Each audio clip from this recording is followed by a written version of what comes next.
안녕하세요. 저는 30대 중반의 돌싱이에요. 제가 이렇게 사연글을 작성하게 된 건 기가 막히고 욕도 나오는 제 이혼 과정 때문인데요. 정말 세상에 믿을 놈 하나 없다는 교훈을 비싼 값을 치르고 톡톡히 배웠다고 생각해요. 저희 집은 부자는 아니었지만 부족함 없이 자랐어요. 풍족하게 컸다기보다는 외동딸이라 아버지가 이것저것 다 챙겨주셨으니 제 딴에는 부족함 없이 컸다고 생각해요. 그런 저에게 부족한 게 있다면 그건 엄마의 존재였죠. 그리고 그건 제가 작은 결혼식을 생각하게 된 계기가 됐어요. 아버지를 혼주석에 혼자 앉히고 싶지 않았고 어머니의 빈자리를 실감하고 싶지도 않았으니까요. 그런 제 생각에 동의를 해준 건 남편이 처음이었어요. 제가 남편과 만나게 된 이유는 대학 동기 때문이었어요. 친하게 지낸 적은 없었는데 자기 친오빠랑 잘 어울릴 것 같다며 만나보라고 하더라고요. 그때는 갑자기 연락해서 자기 가족을 소개해주는 것에 놀랐지만 별 생각 없었던 것 같아요. 그때 좀 더 주의를 기울였어야 하는 건데. 어쨌든 그렇게 동창의 소개로 그녀의 오빠를 만나게 됐고 우리가 같은 회사에서 일한다는 우연이 겹치며 저희 사이는 마치 운명 같은 것이 있다고 믿게 됐어요. 비밀리에 사내 커플이 되어 만나는 건 무척 재미있었어요. 그리고 그 사람은 저처럼 작은 결혼식이라는 것에 크게 공감해 주었고 자기도 원한다면 그런 작고 아기자기한 결혼식을 하고 싶다고 했죠. 그렇게 가까워진 저희는 결혼을 하게 됐어요. 가족들과 친구들만 불러서 소박하게 한 결혼. 시댁 식구들도 너무나 좋아해줬어요. 우리는 축의금 같은 건 필요 없다. 이렇게 프라이빗하게 하니 너희한테 집중할 수 있어서 좋다. 그런 이야기를 시모가 했죠. 그 당시 제가 시댁에 받은 인상은 이런 푸근함과 이상할 정도로 허세와 허영이 있다는 점이었어요. 그리고 그런 점 때문인지 저와 친정아버지에게 손을 벌리는 일이 종종 있었어요. 적은 액수부터 시작해서 몇백씩 큰 액수까지. 그래도 신경 안 썼어요. 어차피 다 우리한테 돌아올 거라는 생각이었으니까요. 남편은 무척 잘해줬어요. 우리 사이에 아이가 없다는 게 조금 문제이긴 했지만 아직 결혼 생활한 지 길지 않으니 곧 생길 거라는 믿음도 있었죠. 다정하고 상냥하고 나를 공주처럼 대해주는 남편에게 단점이랄 게 있다면 바로 친구가 많다는 것과 여전히 비밀 연애를 좋아한다는 것이었죠. 저와 있을 때는 저에게 집중하던 남편은 친구가 불러 나가기만 하면 연락이 뚝 끊겨 제 걱정을 사고는 했죠. 그리고 회사에 결혼한 사람이 같은 회사 사람이라고 밝히고 싶었는데 남편이 그걸 못하게 하더라고요.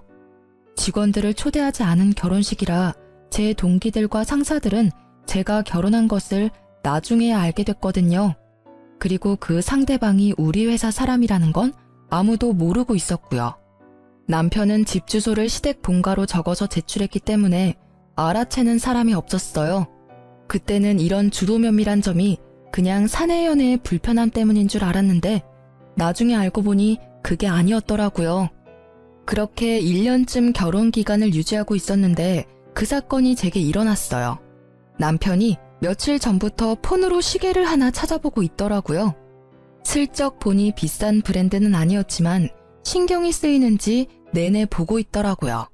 사고 싶은 건가? 하는 생각으로 가만히 떠올리니 곧 결혼기념일이 다가오더라고요. 저는 남편이 원하는데 사지 못하는 것처럼 보여 제가 사주기로 마음먹었어요. 그래서 몰래 남편이 보던 시계의 모델명을 알아낸 뒤 저도 여러 SNS로 그 시계를 검색해봤어요. 착용한 사진이라던가 금액대가 괜찮은지 그리고 쓸만하고 하자는 없는지. 그렇게 사람들이 올린 사진들을 보는데 아주 작은 한순간 제 눈을 사로잡은 사진이 하나 있더라고요. 사진을 착용한 한 남성의 사진이었는데 얼굴은 나오지 않았고 상체만 나온 사진이었죠. 그 남자의 손에는 시계를 차고 앉아 있었어요. 그런데 그 옷이 묘하게 익숙하더라고요. 넥타이나 정장의 조합이 눈에 익었어요. 그렇지만 중요한 건 따로 있었어요. 사진의 남성은 왼손에 시계를 차고 검지를 들어올린 포즈였는데 손가락에 있는 점이 남편과 똑같더라고요. 손가락 점은 흔한 것도 아니고 모양과 크기까지 비슷하니 저도 당황스러웠어요. 작은 점이었으면 찍히지 않았을 테지만 생각보다 큰 점이라 선명하게 찍혀 있더라고요. 저는 순간 당황해서 그 사진을 올린 게시자의 SNS를 타고 들어갔어요. 그런데 사진 아래 적힌 문구가 더 신경 쓰였어요. 사랑하는 사람, 내 사람. 이 게시자의 다른 사진을 뒤져봤지만 크게 건질 게 없더라고요. 사람이 나온 건 딱 그 사진뿐이었으니까요. 일단 그 사진을 캡처해서 몇 번이고 뜯어봤어요. 이게 진짜 남편일까 하는 생각이 들었죠. 아닐 거야 하는 마음이 더 컸어요. 이 시계가 남편에게는 없어 남편은 가지고 싶어서 찾고 있는데 착용 컷이라니 아니겠지 하는 제 생각은 그날 저녁 여지없이 흔들렸어요. 남편이 그 시계와 똑같은 시계를 왼쪽 손목에 차고 왔더라고요. 여보, 그거 처음 보는 시계인데? 예쁘다. 얼마 주고 샀어? 이거 친구가 선물로 사준 거야. 저번에 생일 때 못 만나서 못 줬다고 이제야 나한테 선물로 주더라고. 어때? 괜찮아? 예쁘네. 근데 이거 언제 받은 거야? 어제까지는 안 보이던데. 3일 전에 받았어. 나 약속 있어서 나갔잖아. 그때 친구가 줬어. 3일 전. 그 사진이 찍힌 날짜였어요. 딱 당일이었죠. 저는 직접적으로 남편에게 묻기로 했어요. 그런데 혹시 이 사진에 있는 사람 당신 아냐? 제가 처음에 사진을 보여주니 남편이 순간 멈칫하더라고요. 사진을 유심히 보더니 웃으며 말하더라고요. 나? 이런 사진 찍은 기억이 없는데? 나 아닐 거야. 옷만 비슷한 다른 사람이겠지. 슬쩍 발을 빼려는 모습이 보여 저는 더 적극적으로 추궁했어요. 근데 이 점을 보고도 비슷한 사람이라고 말할 수 있어? 이거 누가 봐도 당신 점이잖아. 왜 거짓말을 해? 내가 내 입으로 이걸 말하게 만드냐고. 당신이 솔직하게 말하면 조용히 이야기하고 넘어가려고 했는데 뭐야? 왜 숨기는데? 딱 봐도 당신이잖아. 제가 확대한 사진에는 남편의 손가락 점이 정확하게 찍혀 있었거든요. 그걸 본 남편의 얼굴이 하얗게 질리더라고요. 확실하게 확인이 가능하더라고요. 여보, 오해하지 마. 이건 내가 다 설명할 수 있어. 무슨 설명? 이 사진보다 더 확실한 설명이 어디 있어? 당신 못 봤지? 이 사진 올린 여자가 이 사진에 뭐라고 써놨는지. 사랑하는 사람이래. 어이가 없어서. 당신은 밖에서 뭘 하고 다니길래 이런 사진이 올라오는데 왜 내가 이 사진을 보도록 만드는 거야? 다 그 여자가 착각해서 버린 짓이야. 진짜로 하루만 만나달라고 했고 하루만 만났어. 시계는 선물로 준다길래 그거 하나 받았을 뿐이야. 당신 싫으면 이것도 갖다 버릴게. 그러면서 남편은 차고 있던 시계를 후다닥 던져버리더라고요. 난 다른 건 몰라도 바람은 절대 용서 못해. 결혼 전에도 말했잖아. 도대체 언제부터 바람을 핀 거야? 우리 결혼한 지 이제 1년밖에 안 됐어. 그런데 벌써 바람? 내가 계속 믿고 이 결혼을 유지해도 괜찮은 거야? 버럭거리는 제 소리에 남편은 그 자리에 무릎을 꿇고 손바닥을 싹싹 빌더라고요. 여보, 진짜 미안해. 상대방이 한 번만 만나달라면서 부탁하길래 한 번만 만나주면 포기한다길래 그랬어. 다 끊을게. 이 시계도 버려버릴 테니까 제발 용서해줘. 과장된 모습이 실소를 나오도록 만들었지만 정말로 나와 헤어지고 싶은 생각은 없구나 하는 생각이 들었어요. 이혼하기 싫으면 그 여자랑 관계 당장 끊어. 내가 보는 앞에서 헤어지자고 이야기하고. 남편은 후다닥 폰을 꺼내더니 문자를 작성하더라고요. 우리 그만하자. 앞으로 연락하지 마. 나한테는 와이프뿐이야. 그 문자를 보여주며 눈앞에서 보내더라고요. 그거 하나로 믿기는 힘들었죠. 그렇지만 남편은 제가 용서해준 그날부터 제게 엄청 잘해주기 시작했어요. 일찍 집에 들어오고 어디 놀러 가지도 않고요. 또 친구도 만나러 가지 않았죠. 가끔 혼자서 시댁에 다녀올 때도 있었는데 그럴 때는 시댁에서 연락을 줬어요. 그러니 다른 사람 만날 틈이 없었어요. 그쯤 되니 냉랭했던 제 마음도 조금은 풀렸어요. 남편은 매번 제가 좋아하는 선물들을 가져오며 제 눈치를 보더라고요. 그게 눈에 보이니 계속 화만 낼 수도 없었어요. 솔직히 찝찝한 생각은 마음속 어딘가에 있었지만 일단 넘어가기로 했어요. 남편에게 이혼 의사가 없고 한 번의 실수였다는 말을 믿기로 했거든요. 남편의 외도 사실을 알게 된 시모는 연락이 와서 남편 욕을 엄청 하고는 제게 이해하라며 남자들 한눈 파는 거 흔한 일이지만 돌아오는 게 그리 쉬운 일은 아니라고 했어요. 살다 보면 그런 일도 겪으면서 단단해진다나? 이때 저는 그저 시모가 제 편을 들어줬다는 사실에 마음을 최대한 풀려고 노력했던 것 같아요. 그렇게 시간이 지나고 그 상처가 아물어질 때쯤 이번에는 회사 분위기가 어수선하더라고요. 저를 보는 주변 사람들의 눈빛이 따갑더라고요. 숨어서 지켜보는 사람들이 있는 한편 대놓고 저에게 틱틱대는 직원도 있더라고요. 저는 너무 답답한 마음에 회사에서 나와 바람을 쐬는데 그때 저와 그나마 친한 직원이 지나가더라고요.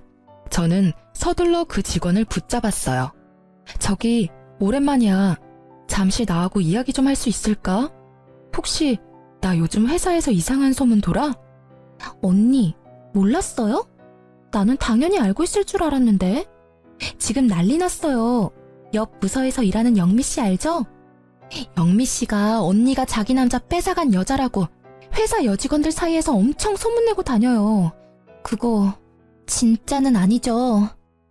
영미라는 여직원은 저보다 3살이 어린 여자였어요.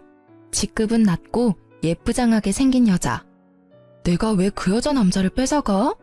나 1년 전에 결혼해서 남편 있어. 작은 결혼식이라서 직원들 초대는 못했지만 그래도 결혼식까지 하고 혼인신고까지 한 남편이 있는데 갑자기 무슨 남자? 착각한 거 아니야? 정말요? 그런데 그 영미 씨 말로는 자기는 몇 년을 사귀었다고 하던데. 남편분이랑은 어떻게 만나신 거예요? 나 남편 여동생이 내 동창인데 소개시켜줬거든. 진짜 심각하게 착각하는 거 아니야? 언니가 설마 바람을 필 리는 없을 거고. 당연하지. 바람을 필 거면 이혼을 하고 당당하게 만나지. 뭘 숨어서 만나? 근데 진짜 왜 나를? 의아한 제 머릿속에 얼마 전에 시계 사건이 생각났어요. 남편이 바람을 폈다면 가능할 일일지도 모르죠. 그렇지만 남편은 그 여자와 아주 잠깐 만났다고 했는데 머릿속이 뒤죽박죽이었어요. 도대체 영미 씨는 왜 제가 자기 남자를 뺏어갔다고 하는 걸까요? 그 의문을 풀기 위해 저는 영미 씨를 직접 찾아갔어요. 제가 뭔가 알아야 답을 해줄 수 있을 테니까요. 그런데 그 여직원의 친구들이 저를 막더라고요. 마치 제가 그 여직원에게 화를 내러 온 것처럼 굴더라고요. 이 사람들의 머릿속에 제 이미지가 어떻게 정착되어 있는지 잘 알겠더라고요. 여기는 왜 오셨어요? 제 동기한테 화내러 오신 거면 저하고 이야기해요. 얘는 마음이 어려서 말도 제대로 못하니까요. 그래요. 솔직히 지금 저는 제 입장이 이해가 안 가요. 전 바람을 핀 적도 없고 남의 남자를 뺏은 적도 없어요. 동기분이 빼앗긴 남자가 누군지를 알려줘야 제가 맞다 아니다 말을 해줄 수 있잖아요. 도대체 누구를 말씀하시는 거예요? 정말 뻔뻔하시네요. 지금 그쪽 분이랑 결혼한 그 남편분이 제 동기의 오래된 남자친구였다고요. 갑자기 튀어나와서 돈으로 남자를 꼬시고는 두 사람 강제로 불륜처럼 만들었다면서요? 어떻게 순수하게 사랑하는 한 커플을 순식간에 불륜으로 만들 수가 있어요? 그러니까 두 사람이 사귀고 있는데 제가 끼어들어서 지금 제 남편을 빼앗았다는 말인가요? 그런데 그 말이 이상한 게 먼저 만났고 서로 좋아하면 결혼을 했으면 되잖아요. 그럼 제가 유부남을 꼬실 일은 없었을 텐데요. 저는 분명히 미혼이라는 제 남편을 남편의 여동생인 제 동창에게 소개받았거든요. 그건 그쪽의 일방적인 주장이잖아요. 유부남을 꼬신 건 아니지만 남의 남자 꼬신 건 맞는 말이잖아요. 그리고 가해자가 이렇게 피해자 찾아오는 거 문제 있다고 생각하거든요. 뒤쪽에 다른 동료들에게 보호받고 있는 영미라는 직원은 쪼그려 앉아 다른 사람의 품 안에서 부들부들 떨고 있더라고요. 이 여직원은 자기가 피해자고 저는 가해자라는 프레임을 이미 확실하게 만들어뒀더라고요. 기가 찬 제가 더 이야기를 하고 싶었지만 상황이 좋지 않아 포기했어요. 그리고 집에 돌아와 남편에게 물어보기로 했죠. 당신 도대체 뭘 하고 다니는 거야? 회사에 이상한 소문 퍼진 거 알고는 있어? 내가 왜 남의 남자를 빼앗은 파렴치한 여자가 되어 있는 건데 설명 좀 해봐. 그 여자가 지금 자기가 피해자라고 완전 나를 천하의 나쁜 년으로 만들었다고. 갑자기 무슨 소리야? 나 그때 헤어졌어. 난 모르는 일이야. 정말로 몰랐어? 그런 소문이 회사에 지금... 됐고, 그 여자는 당신이랑 꽤 오랫동안 사귀었다는데 그 말은 어느 쪽이 진짜야? 오래 사귀었다고? 아니야, 절대로 그럴 일 없어. 정말로 며칠 뿐이었다니까. 그리고 진짜 깔끔하게 헤어졌어.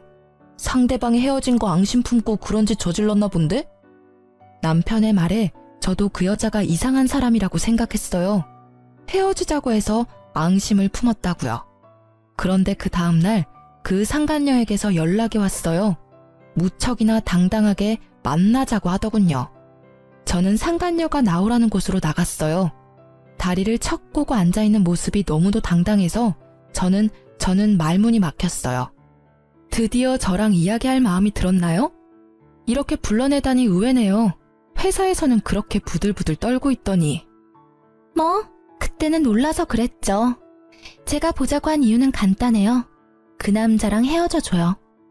그는 여전히 저를 사랑하고 당신하고는 돈 때문에 결혼한다고 했거든요. 빨리 이혼하고 저와 만나고 싶다고 하기도 했고요. 만약 헤어져주면 최소한 당신 이야기는 더 이상 퍼지지 않도록 해줄게요. 이미 퍼졌는데 더 이상 퍼지지 않도록 해준다는 건 큰 의미 없는 거 아시죠? 솔직히 저는 아직까지는 남편 말을 믿어요. 당신과 헤어졌다고 하더라고요. 최근까지 딴짓도 안 했고 당신 만나러 갈 시간도 없었어요. 아, 그거요? 혼자 시댁 자주 가지 않았어요? 그러고서 저한테 온 거예요. 가족한테는 거기 있다고 말해달라고 했고요. 전 그 집 사람들하고도 친하거든요. 그리고 혹시 못 믿겠으면 보실래요? 저랑 그 사람이 나눈 대화 내용?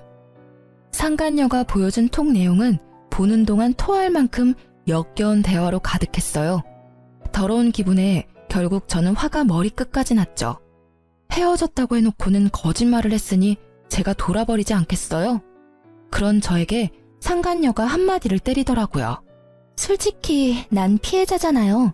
잘 사귀고 있는데 당신이 내 남자와 바람핀 거니까. 게다가 돈으로 유혹해서 남자 뺏어간 가해자는 당신이고. 피해자라. 그렇게 치면 제 쪽이 더 큰 피해자 아닌가요?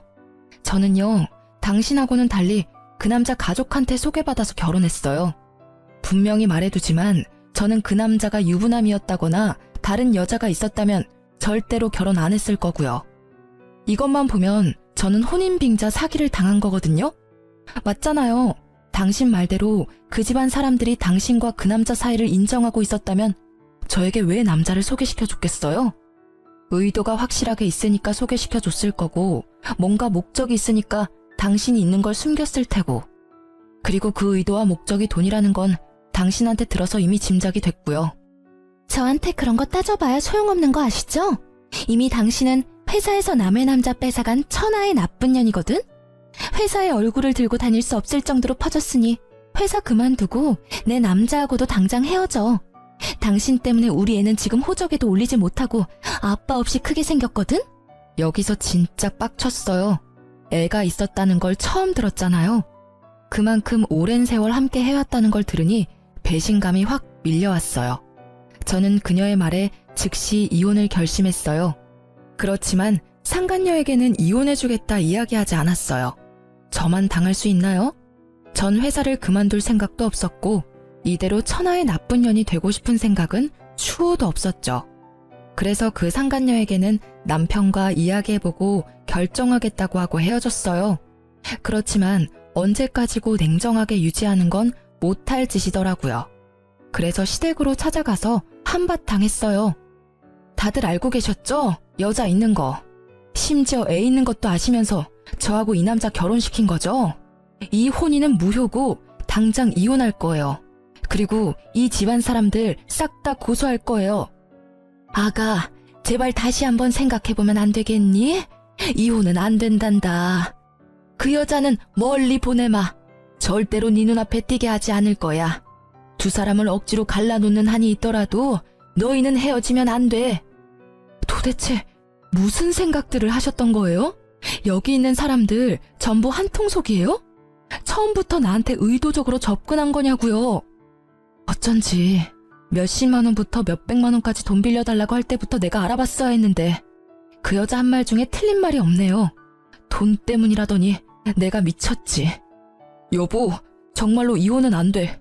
그 여자랑 진짜 깨끗하게 헤어질게. 그리고 애도 어차피 호적에 안 올렸으니까 난 깔끔하잖아. 그러니까 제발. 깔끔 같은 정신 나간 소리를 하는 남편을 보며 저는 버럭할 수밖에 없었어요. 당신한테 제일 짜증나.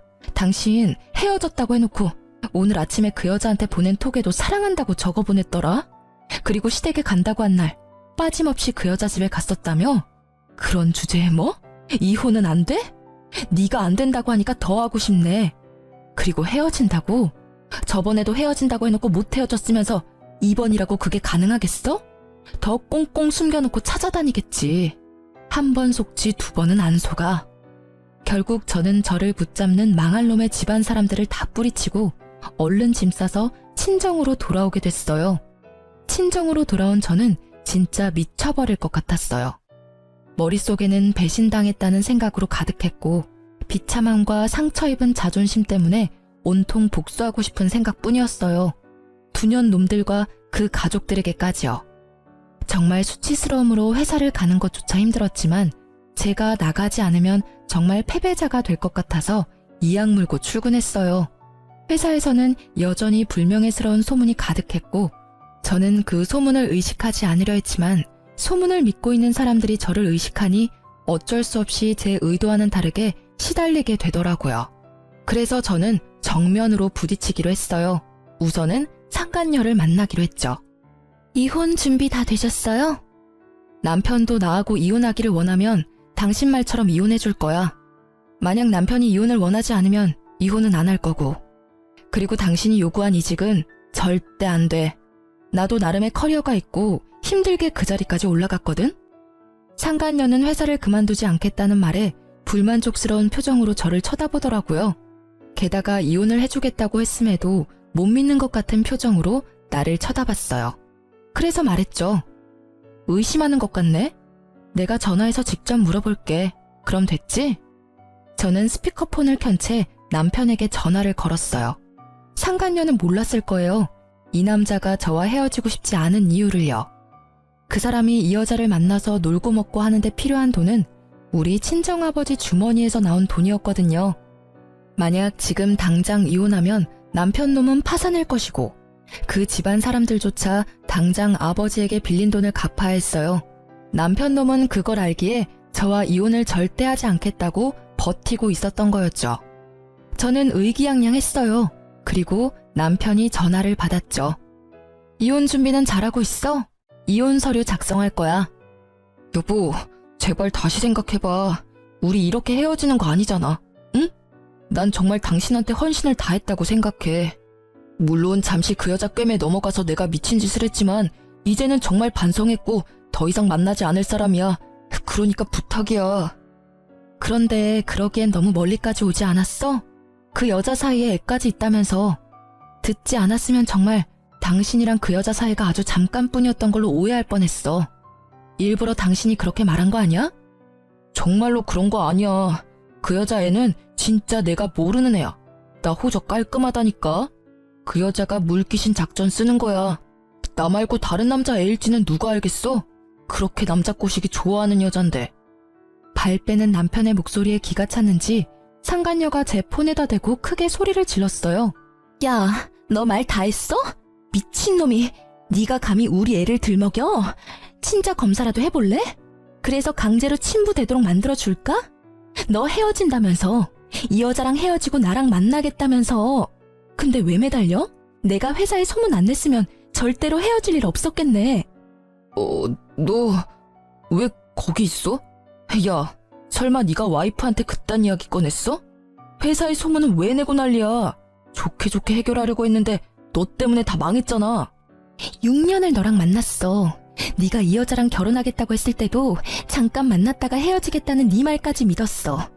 그런데 이제 와서 다른 소리를 해? 너 때문에 내가 미혼모가 됐는데. 내가 그래서 조용히 있으라고 했지. 왜 들쑤셔가지고 이렇게 일을 복잡하게 만들었냐고. 6년 참은 김에 좀 더 참지 그랬어. 사람이 왜 이렇게 생각이 없어? 내가 만나주는 것만으로도 다행으로 생각해야 하는 주제에. 뭐? 생각이 없는 건 너겠지. 난 내 자식 아빠 없는 애로 만들기 싫으니까. 당장 이 여자랑 헤어지고 나랑 혼인신고해서 애 호적에 올려. 만약 안 하면 당신이 무슨 짓 했는지 회사에 다 떠벌릴 테니까. 둘이서 참 흥미롭게 싸우고 있더라고요. 저와 이혼하기를 거부하는 남편과 제가 이혼하기를 바라는 상간녀의 싸움이요. 듣고 있자니 남편은 계속 저를 속이려 했고 상간녀는 남편의 뜻인 것처럼 저와 이혼하기를 바랬더라고요. 상간녀가 이야기하지 않았으면 저는 계속 이런 사실도 모른 채 남편과 거짓으로 가득 찬 행복을 누리고 살았겠죠. 언젠가 터질 폭탄을 안고 말이에요. 두 사람의 대화를 듣던 저는 두 사람의 싸움을 끊었어요. 싸움 다 했어? 이렇게 들으니 속이 다 시원하네. 조만간 이혼 서류 갈 테니까 도장이나 찍어줘. 그리고 이혼하면 소송은 물론 상간녀 위자료 소송까지 같이 할 거니까 돈은 두 사람이 잘 마련해놔요. 상간녀 소송? 당신이 무슨 권리로 상간녀 소송이래? 충분히 가능하지. 적어도 나는 저 남자랑 법적으로 부부거든. 당신이라는 여자가 있다는 걸 몰랐고 그 남자 가족들에게 속아서 결혼한 것이기도 하고 회사에서는 나쁜 소문 퍼뜨리는 것도 명예훼손으로 소송 가능하니까 그것도 잘 대비하고 있으라고. 근데 저 남자나 가족들한테 상간녀 소송비 내달라고 하기는 힘들 거야. 이혼하면 우리 아버지한테 빌린 돈부터 갚아야 하거든. 저쪽 집안에서 많이 빌려갔으니까 그거 갚으면 돈이 안 남을지도 모르지. 저는 친절하게 그렇게 이야기해주고 혼이 나간 얼굴에 상간녀를 놔두고 나왔어요. 그리고 다음날 직장에서 대놓고 그 상간녀에게 찾아갔어요. 이번에도 그녀의 동기들이 그녀 앞을 막고 있더라고요. 그냥 들으세요. 저는 이혼 서류 이미 보냈고 이혼하자고 했어요. 그러니까 그 남자 가져가세요. 상대방이 뭐라 하든 이혼할 생각이고 그 집안 사람들 다 혼인빙자 사기로 고소할 거니까. 그렇게 알고 계세요. 정말 이혼할 건가요? 네, 남이 씹던 껌 씹는 기분이 얼마나 더러운데요. 그러니까 다시 돌려드린다고요. 지금이라도 두 사람이 몇 년간 사귀었고 그 사이에 애까지 있었으며 저와 결혼 기간 중에 그 여자와 지속적으로 관계를 맺었다는 걸 알게 돼서 정말 다행이라고 생각해요. 다 그쪽 덕분이죠. 말을 뭐 그딴 식으로 해요? 당신이 남의 남자 뺏어놓고 이렇게 당당하게 구는 거 웃기지도 않아요? 계속 제가 뺏었다고 이야기하는데 전 저희 신우한테 소개받았어요. 당연히 미혼의 솔로라고 소개받았죠. 그렇게 반년 넘게 사귀고 결혼해서 1년을 더 지냈죠. 상식적으로 예전부터 연인 사이라도 남자가 혼인신고까지 해서 유부남이 됐으면 관계를 끊어야 정상 아닌가요? 아니면 결혼 전이나 직후에 저한테 말하러 왔으면 저도 이런 식으로 1년을 허비하지는 않았겠죠. 결혼한 걸 뻔히 알면서도 말 안 하고 몰래 만났다가 회사에 제가 남의 남편 뺏은 것처럼 소문내고 제가 좋게 이야기할 수 있었겠어요? 그렇게 피해자 하고 싶으면 하세요. 저라면 자존심 상해서 피해자는 못할 것 같은데. 확실하게 법의 심판을 받게 해드릴 거니까 기대하세요. 우선은 상간녀 소송부터니까 잘 준비하세요. 제 말에 당황한 건 듣고 있던 동기들 쪽이었어요. 유부남인 걸 알았으면 헤어지거나 알게 된 즉시 이야기를 했어야 하는데 그걸 숨기고 만난 건 명백히 상간녀의 잘못이니까요. 그렇게 이야기하고 제자리로 돌아오니 제 책상에 무슨 꽃다발이 놓여 있더라고요. 제가 좋아하는 꽃이 가득한 걸 보니 누가 산 건지 짐작이 가더군요. 남편이 점심을 틈타 와서 기다리고 있더라고요. 여보, 기분 풀어. 우리가 얼마나 서로에게 충실했는지 잘 알잖아. 아무리 그래도 우리가 지내온 추억을 생각해서라도. 번지수 잘못 짚었어. 그 꽃 영미 씨 갖다 줘야지. 우리 이제 이혼할 거잖아. 나보다 더 오랫동안 만나온 상간녀가 있으면서 나한테 이러면 곤란한데? 이런 저희의 신랑이에 결국 그 상간녀도 등장했어요. 저는 상간녀를 보고는 남편에게 더 매몰차게 굴었어요. 우리 이미 이야기 끝났어. 난 이런 취급 받으면서까지 당신이랑 결혼 유지하고 싶은 마음 전혀 없어. 여자의 애까지 있었으면서 총각 흉내하면서 결혼까지. 그거 사기거든? 좋은 말로 할 때 이혼해줘? 안 돼, 여보. 제발 다시 생각해봐. 진짜 헤어지지만 않으면 내가 뭐든 다 할게. 미안한데 그런 얘기는 회사에 나를 남의 남자 뺏은 년이라고 거짓 소문이나 흘린 상간녀한테나 해. 여보, 그 여자랑은 이미 헤어졌다고 했잖아. 나 진짜 깨끗해. 아무 사이도 아니라고. 다 저 여자가 오바해서 이런 액션 취하는 거야. 결국 버티다 못한 상간녀가 벌겋게 된 채 분노를 삼키고 있더라고요. 대놓고 아무 사이 아니라는 말을 들었으니 이제는 제가 강제로 자기 남자를 빼앗았다는 말을 퍼뜨릴 수 없겠죠. 진짜 꼴보기 싫은 남편의 등장이었지만 한편으로는 아주 좋은 타이밍이었다고 생각해요. 너무 통쾌했어요. 내가 뺏은 게 아니라 상간녀가 불륜을 저질렀으며 결국에는 버려졌다는 사실을 모두가 알게 돼서요. 저는 남편에게 꽃다발을 집어던지며 말했어요. 이혼 확정이니까 이제 와서 이딴 눈에 뻔히 보이는 짓 하지 마. 그리고 결혼 기간 동안 우리 아버지한테 빌려간 돈 다 갚아. 당신 부모가 빌린 돈도 당신이 빌린 만큼은 되거든? 그것도 갚아. 그치만 우리 가족이잖아. 가족끼리 돈 빌린 건 빌린 거라고 보기에는 좀... 나랑 당신 사이면 그냥 넘어갈 수도 있겠지. 근데 당신 돈 받을 때 계좌에 넣어준 사람이 누군지 잊었어? 우리 아버지거든? 그리고 아버지가 항상 빌려주면서 천천히 갚으라는 문자 보냈지? 그건 갚아야 할 돈이라는 거지. 빌려준 사람이 갚기를 원하는데 왜 안 갚아? 돈 떼먹을 생각이면 그것까지 소송할까? 제 말에 남편 놈은 급히 손사래를 치며 그런 거 아니라더군요. 분명히 헤어지라고 했는데도 다시 만날 정도로 좋아한 여자였으면서도 돈을 갚아야 할 상황이 되니 여자며 애며 다 버리는 남자랑 살았다는 게 더 비참했어요. 정말로 나를 돈으로 봤나 하는 생각이 들었거든요. 그렇지만 이 사건을 통해 회사 분위기는 싹 바뀌었어요. 남편은 바람핀 찌질한 놈이 되었고 상간녀는 모두가 보는 앞에서 피해자 흉내내다가 진짜 피해자가 됐죠. 저는 외도 남편 참교육시킨 승리자가 됐죠. 저는 막타를 상간녀에게 때렸어요.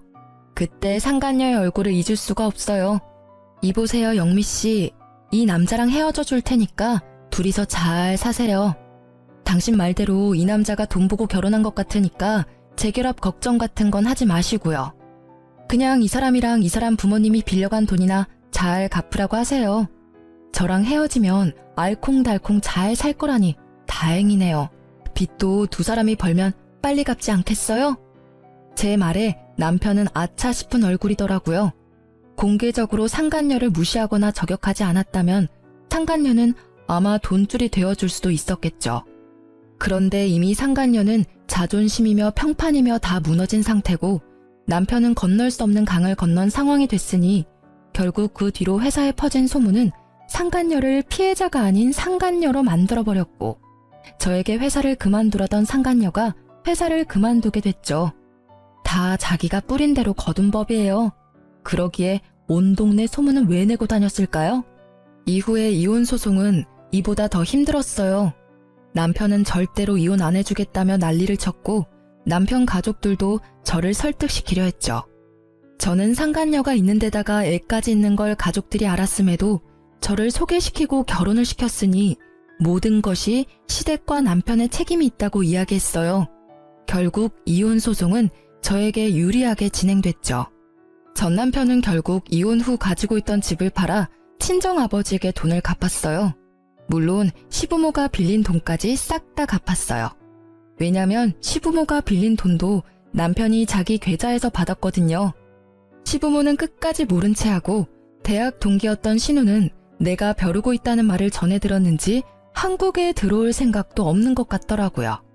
그래서 SNS에 경고글을 남겼더니 아예 SNS를 삭제했더라고요. 나중에 연락이 오기를 자신은 오빠가 해달라는 대로 해줬을 뿐이라며 결백을 주장하더라고요. 근데 알고 보니까 전 남편이 소개해주면 명품 가방을 사준다고 해서 그랬다더라고요. 가족이 이래서 가족인가 봐요. 똑같은 족속들이거든요. 전 남편은 빌린 돈에 위자료까지 지급해야 해서 남은 돈이 없었던 것 같더라고요. 그런데 이후에 웃긴 일이 있었죠. 이런 일이 있었음에도 착실하게 돈 모을 생각은 하지 않고 이번에는 또 다른 여자를 찾아 다니더라고요. 결국 이번에도 돈 많은 여자 잡아서 편하게 살려고 하는 걸 보니 아직 정신 못 차리나 싶었죠. 저는 아직도 전 남편과 함께 일하는 이 상황이 너무 싫었어요. 그렇지만 곧 자기 무덤 자기가 열심히 팠더라고요. 이혼 후 몇 달 되지 않아 한 여자가 회사 앞에서 고래고래 고함을 지르고 있더라고요. 이 사기꾼 같은 놈, 어떻게 할 거야? 내 돈 내놔. 결혼식에 필요하다며 가져간 돈 다 내놓으라고. 잠깐만, 여기서 이러지 말고. 뭘 이러지 마? 너 총각이라며. 그런데 애 딸린 돌싱? 그런 주제에 매번 나한테 돈까지 받아갔다 이거지? 나 애 없어. 호적에 애 있는 거 봤어? 그리고 결혼은 한 번 했지만 그건 실수였다고. 제대로 된 결혼 생활도 아니었어. 그리고 돈은 결혼식 하는데 썼다고 했잖아. 참 말하는 걸 보니 나쁜 놈이 틀림없더라고요. 상대방 여자에게는 씨알도 먹히지 않았죠. 거짓말을 이렇게 한다 이거지? 내가 모를 줄 알았어? 방금 내가 웨딩샵에 전화하고 달려온 거거든? 드레스가 마음에 안 들어서 바꾸려고 전화했더니 예약은커녕 주문도 안 돼 있더라고. 그리고 예식장이랑 주얼리샵에도 전혀 주문받은 기록 자체가 없다는 게 말이 돼? 뭘 예약을 했는데? 너 사기꾼이지? 당장 돈 내놔 이 나쁜 놈아? 이야기를 들어보니 이 여자도 참 딱하더라고요. 우리 회사에 지금 전 남편이 곧 그만둔다는 사직서를 내둔 상태였거든요. 그것도 결혼식 전주까지 일한다고 말이죠. 누가 봐도 결혼식 전에 튀려는 생각이었던 거죠. 누가 결혼 전에 회사를 나가요? 뿌린 만큼 거두고 나가려고 하지. 딱 보니 약혼녀 돈 갖다 쓰고는 도망치려고 한 거죠. 언니, 저분도 참 대단하시네요. 재벌은 난 못 준다더니. 여전히 여자한테 돈 뜯어먹으려고. 근데 이번 건은 좀 위험한 거 아니에요? 딱 봐도 튀려고 한 것 같던데. 진짜 직전에 걸렸으니. 제 밑에서 일하는 후배의 말에 재미있게 구경하던 저도 대답했어요. 그러게나 말이다. 애 딸린 건 어떻게 알았을까 모르겠네. 호적에 안 남는다며 자기는 깨끗하다던데. 여자의 한이 얼마나 무서운지 얕본 거지. 그때 상간녀가 가만히 있었겠어? 분명히 이번에도 그 여자가 이야기했을걸? 그러지 않고서는 애 있는 거 모를 텐데. 두 사람 완전히 갈라졌다고 이야기 들었거든. 정말요? 진짜 무서운 사람들이네요. 근데 저분 별명 새로 얻은 건 알고 계세요? 무슨 별명? 카사노바라고. 그렇게 회사에 소문이 자자한데도 여직원들 꼬시려고 했다잖아요. 정말 뻔뻔하네. 얼굴은 어떻게 들고 다니나 몰라. 이번 일로 별명이 바뀔지도 모르겠네요. 이번에는 더 흉악한 단어로 바뀔지도? 아무리 봐도 사기니까 제비? 아니면 사기꾼이 되지 않을까요? 결국 여자가 전 남편을 데리고 어디론가 가더라고요. 알고 보니까 경찰서까지 가서 그 뒤로 조사차 여러 번 다녀오더라고요. 그리고 얼마 뒤 사직서를 냈던 전 남편이 사직서를 회수하고 싶다며 여기서 계속 일을 하고 싶다고 했대요. 그런데 회사에서는 이미 사직서 수리가 됐고 회사에서 이렇게 무리를 일으킨 사람을 데리고 있기 어려우니 다른 곳을 알아보라고 했다고 하더라고요. 그렇게 전 남편도 퇴사를 하게 됐어요. 그 뒤에 사람들이 제게 알려주기를 남편은 또 2달 만에 여자가 신고를 해서 퇴사 권고가 내려온 모양이더라고요. 저는 속이 다 후련했어요. 제 속을 타게 만든 두 사람이 다 퇴사했으니까요. 아직까지도 저는 그 두 사람으로 인한 트라우마에 시달려 혼자 지내고 있어요. 아버지가 이번엔 진짜 믿을 만한 사람을 소개시켜주겠다고 했지만 글쎄요. 이 정도로 당하고 나면 새로운 사람을 만난다는 게 무척 무섭고 어려운 일처럼 느껴지거든요. 제가 단순히 겁이 많은 것일 수도 있죠. 그렇지만 언젠가는 좋은 인연이 나타나지 않을까 하는 생각도 들긴 해요. 검증된 사람이라면 만나도 좋을 것 같다는 생각은 하지만 지금 당장은 아니라는 거죠. 눈 뜨고도 코 베인다는 말이 있잖아요. 저는 이번 이혼을 통해서 속이려는 놈 앞에서는 장사 없다는 걸 깨닫게 됐어요. 누가 이기겠어요? 작정하고 속이려는데. 어떤 사람들은 속아 넘어간 쪽이 잘못이라고 말하는 사람도 있지만 진짜 속이려고 작정한 사람들에게는 못 이겨요. 이 일 이후로 모든 일에 의심부터 하고 보는 의심병이 생긴 것도 어찌 보면 당연하죠. 어떠세요? 제 이혼 이야기를 들으니 욕이 나오시나요? 정말 회사 안에 소문이 파다하게 퍼졌을 때는 진짜 죽고 싶었는데 그래도 이렇게 수습이 되어서 다행이라고 생각해요. 물론 상처야 남았지만 그걸 알고 나서는 모두가 저에게 잘 대해주거든요. 은연중에 저를 비난했던 사람들이 제게 죄책감을 가지게 된 것인지도 모르죠. 그냥 모르는 척 그 호의를 받아들이고 있어요. 그 사람들도 그 상간녀의 꾀임에 빠진 거나 마찬가지니까요. 제 이야기를 들려드리는 건 돌다리도 두들겨보고 건너시라는 말을 해드리고 싶어서예요. 그리고 속았다고 자책하지 마시라는 것도요. 속는 사람이 잘못인 게 아니라 속이는 사람이 잘못인 게 당연하잖아요. 그러니 만약 누군가에게 속았다면 나를 탓하지 말고 상대방을 마음껏 탓하고 호되게 그 값을 치르도록 만들어주세요. 쓰다 보니 엄청 길어졌네요. 저의 이혼사 재미있었는지는 모르겠지만 읽어주셔서 감사합니다.